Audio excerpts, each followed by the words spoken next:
O presidente Jair Bolsonaro afirmou nesta quinta-feira que a educação brasileira está horrível e que pode escolher o novo ministro da pasta ainda hoje.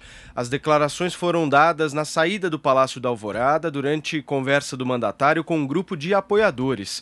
Bolsonaro rebateu uma apoiadora que se identificou como representante de escolas particulares e disse que a educação está definhando no Brasil.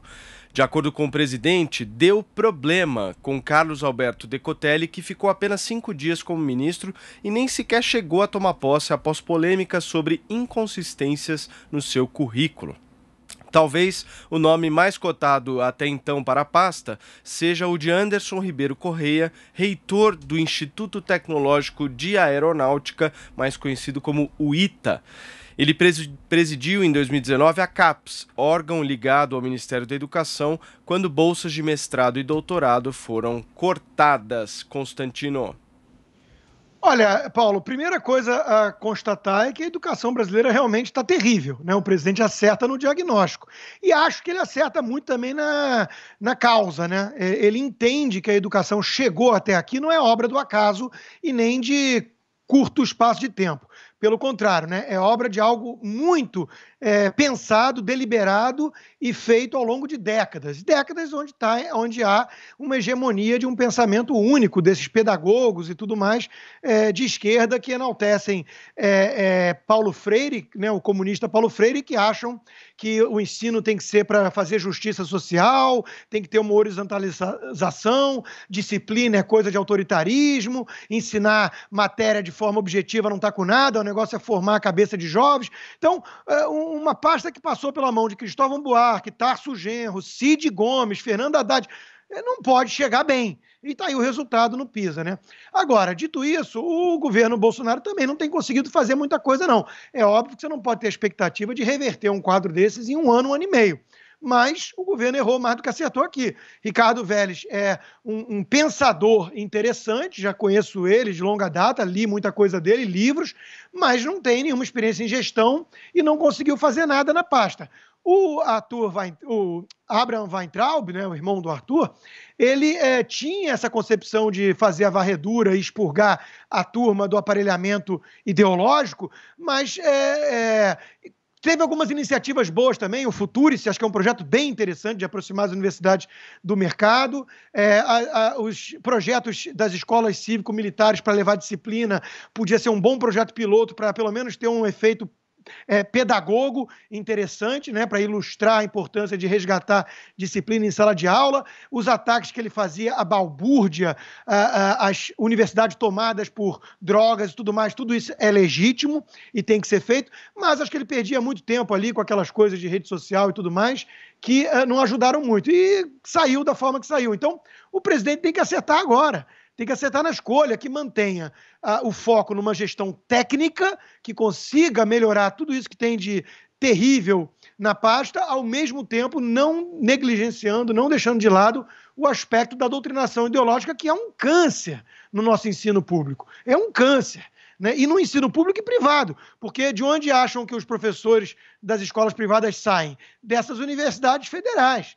Então é uma ilusão que muito pai tem no país, né, de pagar uma fortuna para o filho estudar e achar que ele está blindado desse tipo de coisa. Não está, não. Ele sai de lá gritando Lula livre, se deixar também. Né? Então nós temos que expurgar esse aparelhamento de reitores que assumem vestindo o boné do MST, ao mesmo tempo que tocar uma pasta com gestão, com uma gerência técnica importante. Então, tem que acertar no nome, não tem jeito. Que tá uma porcaria, a gente sabe, e a causa, pelo menos muitos que não estão na bolha também sabem.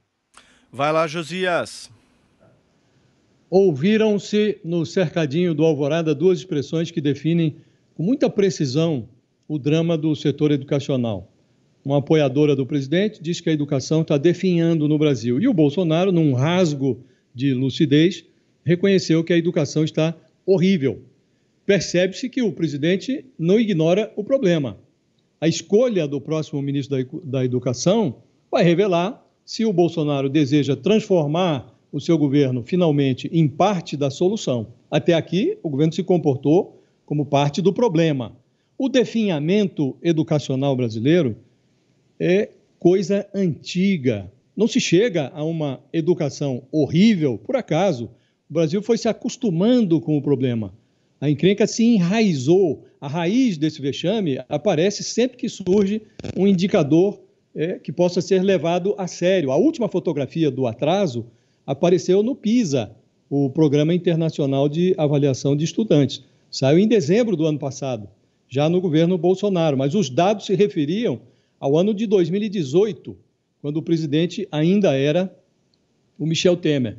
Verificou-se que 4 em cada 10 alunos brasileiros, na faixa dos 15 anos, não entendem o que leem, não sabem fazer contas básicas e não compreendem conceitos elementares de ciência.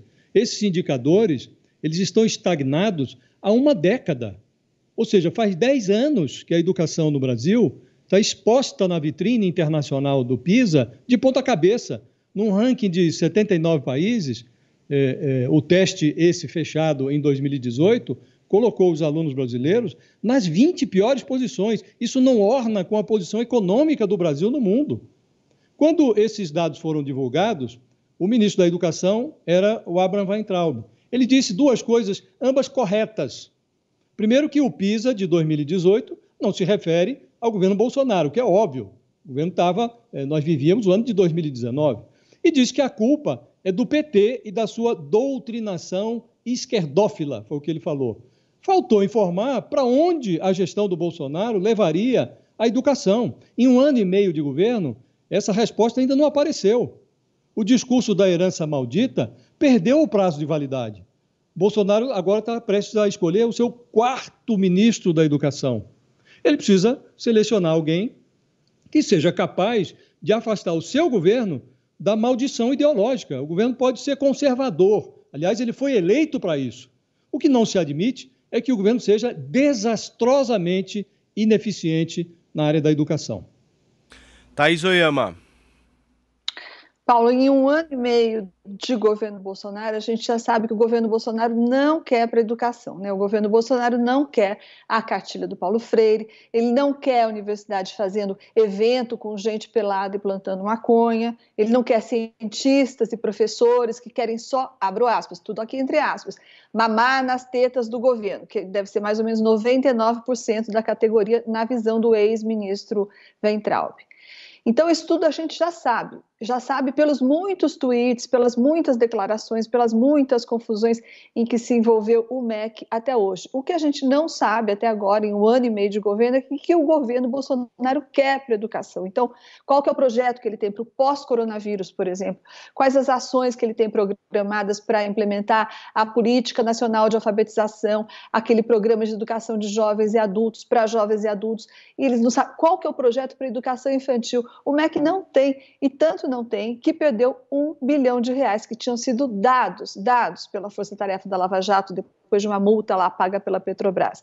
O ex-ministro Weintraub, ele jogou esse dinheiro pela janela. Por quê? Porque ele perdeu o prazo para apresentar um projeto na área, ele não tem projeto. Isso foi admitido pelo próprio ex-ministro Weintraub. Então, mais uma coisa, o MEC no ano passado foi uma das pastas que mais ficaram com os chamados recursos empossados.